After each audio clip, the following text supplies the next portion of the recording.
My boyfriend thinks someone else could have clapped my cheeks and asked for a paternity test. I'm leaving. I have a boyfriend of 3 years who is the first person, relationship-wise, I have ever loved, and I thought we were doing great as parents and partners. I'm a new mom to a baby boy who is my pride and joy, and though it's been a roller coaster adjusting to taking care of a baby, the past few months have been great, tiring but great. On Friday, he came home and asked me for a paternity test. Just like that, it was completely out of the blue. I was putting away the dishes and he asked for one like he was asking what was for dinner. I'm a different race from him, but our child, apart from the skin tone, is literally a mirror image of him from pictures I had seen of him when he was a baby. I was stunned when he asked, and his reasons were that he had to be sure he was the father, he had to have that certainty. All I remember as he was speaking is just immediately feeling pain. The man I love doesn't trust me.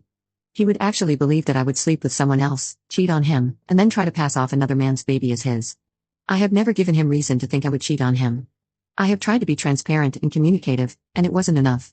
He told me he would give me time to think about this, that he wouldn't go behind my back and do this test, but for our relationship to move forward, he needs to be 100% sure. He repeated this because he, in his words, needed me to realize how serious he was. After thinking for a couple of days, I'm going to allow him this paternity test because I have nothing to hide. I never cheated and would have never cheated on him. Once it's proven that he's the father, I'm ending it, leaving the same day, and I am going to try my best to be a cooperative co-parent with him. In the meantime, I'm coming up with my exit plan, a place to live, and a lawyer to work out a custody arrangement in court. I can't even tell my family or my friends right now because they would go nuclear, and my first priority is our child. I hope the test was worth it to him. I'm not asking for advice or reassurance or to explain his side. I'm just realizing this part of my life is now over. What a way to start the new year, huh? Update 1. When I made the first post, I was so angry and planned to leave, but the anger was quickly replaced by hurt once I calmed down. I realized if I blindsided him like that, I would be doing the exact same thing that he did to me when he asked for a paternity test. I planned to ask him to talk, but I also didn't want him to think I was trying to get out of the test. So beforehand, I booked an appointment at 2 different paternity test locations. I asked him to talk when he came home, and I made sure our child was at my mom's. I told him that whatever happened with this talk, the paternity tests had been booked and would go forward. I basically asked him his reasoning and when he started having doubts about paternity. Was it a previous relationship? Did cheating happen? He said it was about a week before he asked me that he started having doubts. He said that he was on his lunch break one day just reading articles, and he clicked on an old article about a man who found out his 3 kids weren't his after like 20 years. This led him into a rabbit hole of podcasters and YouTube videos that encouraged men to ask for paternity tests. While he thought those podcasters were idiots, he said that paternity was an exception. His reasoning was that some women have done this before and he wanted to be sure. His exact words were, "You know it's yours because the baby comes out of you, but how do I know? The test gives me that assurance." I was hurt by that, but I decided to explain how I felt. I said that for him, it was a rational request, but for me, it was basically him saying that he didn't trust me. It was him saying that he believed I would cheat on him, get pregnant, have him emotionally, financially, and physically support me during the pregnancy and birth, and basically lie to him while he raised another man's child.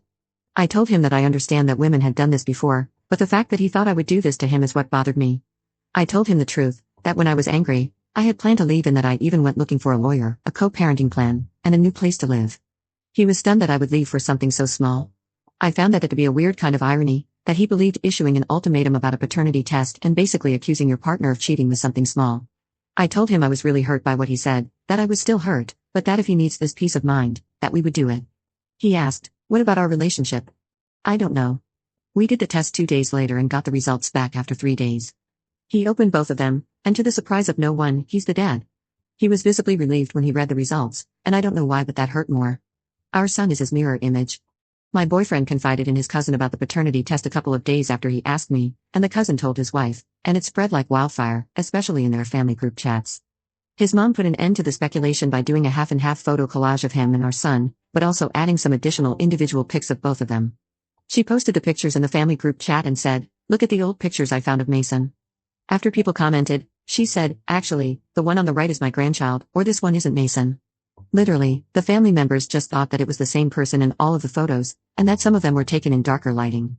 That is how much our son looks like him, which I find funny but also a little annoying, like I carried you for 9 months, all for you to be a copy of your dad. I didn't see the group chat, but the topic died down when his mom did that. It's been about 2 weeks since the results, and I'm still really hurt. I feel pathetic. I thought the results would maybe relieve some of that, but it didn't. It's like a switch clicked when he asked for the test, and I can't find a way to click it off. I'm pretty sure postpartum is playing a part in this because all I do is cry and I wasn't like this before. I have also moved into the spare room, something he was against, but I felt bad because apart from when our son is awake, I'm sad all the time. We're both looking for a therapist to try couples therapy. He already has a few appointments booked. He wants to move on, marriage, more kids in the future, and go back to where we were and thinks that our relationship is stronger now. I have the opposite thoughts. I think our relationship right now is weaker than a person on stilts. I don't know if I would say we are together. The physical affection is gone, I'm not in the right mindset, and I don't want him to touch me. We rarely talk about anything but the baby, it's awkward, and I'm trying to find a way back to where we were and I can't see how. I'm going to try to fix this and try therapy, but I just have this feeling that this is basically a sinking ship. I hope I'm wrong. I very much want to be wrong. Update 2. I left. Things have gone downhill and under advisement, I can't really discuss it until things have been settled in court. I guess I'm really a cautionary tale on what can go wrong.